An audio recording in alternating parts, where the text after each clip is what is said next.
Hello, and back again in Kerbal Space Program, and today we are finally going to recreate this lovely title screen with actually getting to the mun. Let's jump straight in. Cool, so we are starting straight off in the VAB today, as no preamble, we're doing what I wanted to do in the second episode, and we're actually going to go and land on the mun. So we're starting off with all the basics, so we're going to just want a standard crew capsule with not that decoupler, oh, remember to put a heat shield on, and then we're going to build up the lander. So this time we're not going to make the same mistake, and we are going to include all the science things, because we do need them. So let's grab, in fact, what I can do is, I've got a service bay, so I can put a lot of the sciencey stuff in here as well. Just kind of keeps things a little more aerodynamic. So we've got the Science Junior. Let's put the mystery goo container there, and we'll also just shove in a barometer. Is that actually attached? Oh, it is attached. And a thermometer. And am I gonna do one of these? Yeah, I might add one of these in, because then I can set up some action groups to just automatically collect all science, so that'd be nice. And let's see what happens if I shove one of these things on as well. So before I continue building the rest of it, I've not unlocked action groups yet. Never mind. I'll do it all manually. Let's add, because that's got to be enough fuel to take me off again and get me home, so probably that. With a Terrier. Now I can put the landing legs back on. In fact, you know what? I've got the bigger landing legs. Let's just use them. Can never be too stable. Cool, and that should be our lander. I've probably forgotten something really important, as is the usual with my missions, but we'll see if we've got everything. Now, I would quite like the idea of doing an Apollo style, where you take off a big craft that's got a lander attached to it, and you leave one person in orbit whilst two people go down in the lander, and then you fly up, redock, which would be pretty cool, but I don't really have enough stuff for that to work. So I think that should be enough to get me over to the moon from orbit. With that as well, I think that should be okay. It worked very well last time, so I'm going to try and basically just do very similar to my last ship with the two side fuel boosters. Grab a gnome scone to try and be slightly aerodynamic with this. Grab a swivel on the middle and a reliant on each side. And don't forget to add the crossfeed. So I did say that I shouldn't need any other prep, but I do have enough money and I don't have enough parts. So let's just very quickly go and upgrade the VAB. So, I mean, max supported parts up to 255 and basic action groups available. So that's pretty useful. So let's upgrade that. So that means we've got everything we need to launch now, hopefully. Get back into it. Cool, so we're able to launch now, which is nice, and I can set up my action groups. Cool, so I can click on the Science Junior, go over to Custom 1, which is just 1 on the number pad, and then click Conduct Material Study, and then on number 1 as well, let's go to the Mystery Goo and observe that. And then on Custom 2, take the pressure data, the temperature data. Can I set it to... Oh, I can set it to do a crew report as well. That's nice. And then Custom 3, I can set to this to collect all of the science. But what I do need to make sure that I do is I need to make sure that the Kerbol comes out and collects all of this manually. Otherwise, we will lose everything, because this is going to decouple from the lander part, because it'll be too heavy otherwise. What I think I'm also going to do is I'm going to upgrade this one to a bigger fuel tank, just to be on the safer side, especially now that I've got no worry with the parts. And since I can, because I left it off on the last time because I didn't have enough parts to actually use it, but let's just throw on one of these to help keep us fairly stable whilst ascending. Don't know whether I should have another stage in between here, or whether this is fine. I think this should be fine in theory. Got quite a lot of Delta V. In terms of who we're taking, we're going to take a scientist so we can reset all those modules and we can actually maximize the amount of science we're getting out of this. So we'll take Bob, and let's call this one Mun Touchdown, we hope. And let's just jump straight in. Okay, here we are on the launch pad. Let's just test out my action groups, I guess. So if I hit 1, that's these two. Oh, that's actually worth keeping. If I hit 2, none of those give me anything. And then if I hit 3, that's everything then stored again. Wait, does Bob not have... I thought once they were leveled up, they had the ability to use SAS. So I've been operating under the assumption that the scientists, once they were leveled up, could use SAS, and apparently they can't. I've just seen that this re-entry module can have 2 Kerbols squished into it, so I might see if I can get that to work. And so the disadvantage of this is that it has no reaction wheels, so it means it's really difficult to turn around in space. But I have got these now, so I can hopefully just shove some of these inside, and that will allow me to be able to turn. Shove a couple in just to be safe. A little bit cheaty to shove them in the same space as the storage unit, but But this means that I can have... Where is Jeb, actually? Did Jeb die? I don't think he did. Either way, let's take Val and Bob. And at least we've got all of our control now. And we can also get 2 Kerbols to level up, so... not too bad in the grand scheme of things. Okay, so we're on the launch pad now. I guess let's just give this a go. I have no idea if this is actually all going to work for getting to the Mun. Looking at the rocket now, it doesn't fill me with a whole load of confidence, but whack on SES, throttle up, and just go for it.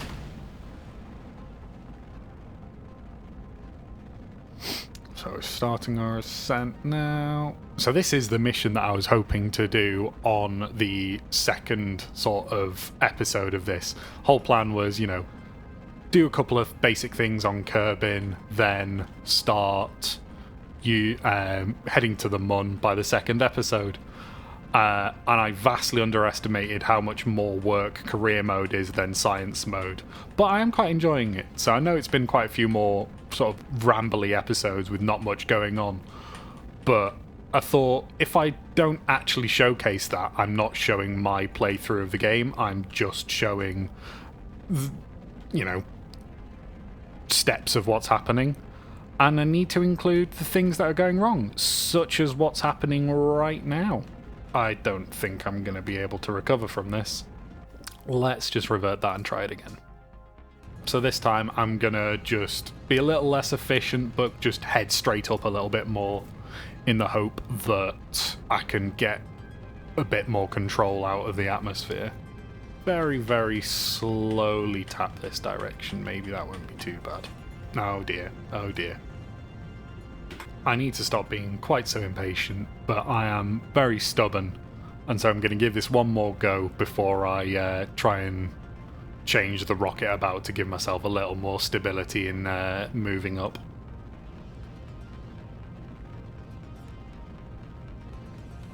I didn't even touch anything then. I have no idea why that just decided to flip around then. Do I try this one with a control service? Will that do anything? I guess it's a fairly easy thing to swap out, see if it gives any form of more stability. Maybe if I bring these down a little bit so they're all the same. Don't know if that's going to change anything. I wonder if a part of the reason I'm having so many issues is because there's no reaction wheels at the top, but we do still have a couple of reaction wheels in there, which should hopefully be somewhat keeping me stable.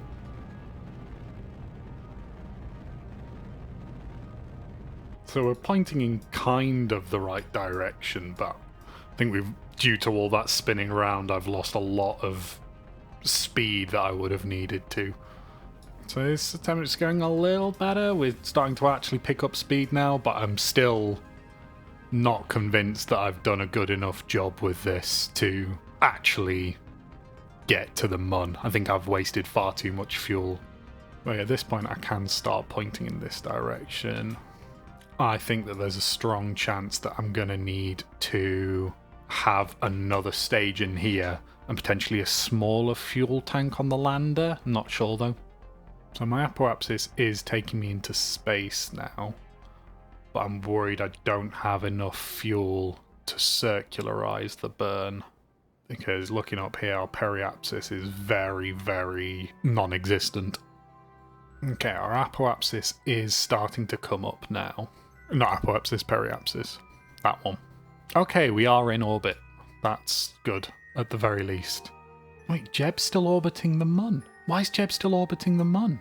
So, I've just realised what the problem is. I used this tool called HyperEdit to just cheat Jeb into orbit, just specifically for making a thumbnail, because I forgot to take one during the actual last recording session.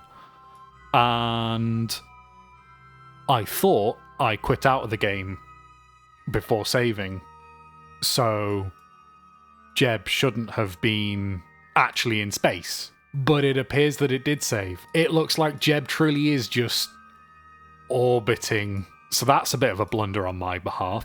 Well, that gives us a goal of what to do after we've landed on the Mun, is go and rescue Jeb from the place that he shouldn't be, because he is cheated up there. But I've not actually gained anything from it. I didn't do any science whilst I took him up there. It was literally, I had about 10 minutes before I needed to leave the house, and I needed to create a thumbnail to put on for YouTube. So I just very quickly opened the game, spawned him around, took the thumbnail for the last video, and thought I'd quit out, undoing all of that flight, and apparently not. But anyway, since we are actually in orbit and we're on track so far as to get to the Mun, add a maneuver and see how much fuel I'm gonna have to use to expand my orbit out. There we go, we've got an encounter here. That'll do. So that encounter will get us around 60 kilometers. I can always do a part-way correction burn as well. Hopefully that's going to leave us with more than enough fuel than what we need, but I guess we'll have to sort of find that one out when we get to there. Hopefully I'm not going to have 3 Kerbols stranded on the Mun to try and sort out. Separation of that stage complete. Let's continue with the burn. Cool, and now that we're starting to approach the Mun, I can just wait for this. In fact, even let's focus our view so we can see exactly when it comes in. Don't know why the game's running so badly. I am recording on slightly higher settings, so I wonder if that's what's causing it. Either way, it doesn't normally run quite this bad. I know my computer's not very good, but I wonder if it doesn't help that I have got a lot more ships doing stuff than I normally do. Either way, that's that encountered sorted. I think that's an alright plane to go through. And then I can just add another maneuver here. Check that I've got enough to make a landing. Well, there's the moon. Let's fast forward towards it. Watch as it looms ahead. Okay, we're fairly close to the Mun. Of course, actually, I've got the science now, so I can actually just collect these. And there we go. Nice circular orbit for the Mun. Let's hop out whilst we can and reset these modules. And let's try and choose a place to land. Wait, why is there no light at... Oh, because Kerbin is eclipsing. Let's orbit again until we can actually see, since currently can't see anything when landing, which that doesn't make for a good look.